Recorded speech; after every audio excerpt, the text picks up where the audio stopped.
Good morning everyone. জুই কিছু বলতে চাই, বলো কি বলতে চাই? আমার আজকে পরীক্ষা। কি পরীক্ষা আজকে? আজকে অঙ্ক পরীক্ষা, মৌখিক পরীক্ষা।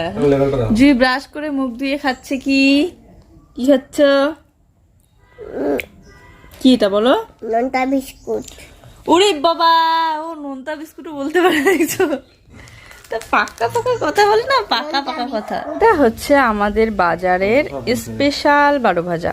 এই বারো ভাজাটা দারুণ স্বাদ হয়, আর সেই ছোট্টবেলা থেকে আমরা খাই এই কাকুর দোকানের বারো ভাজা। এখনো পর্যন্ত খাই মাঝে মধ্যে যখনই ইচ্ছে করে। তো আজকে ও স্কুল থেকে আসার সময় নিয়ে এসেছে আমার জন্য। তো এই যে এখন বসে বসে বারো ভাজাটা খাবো, খেয়ে তারপরে কাজকর্ম করব। আর আমি বাজারে গেলে মাঝে মধ্যে খাই, তবে ও মাঝে মধ্যে নিয়ে আসে, ভালো লাগে।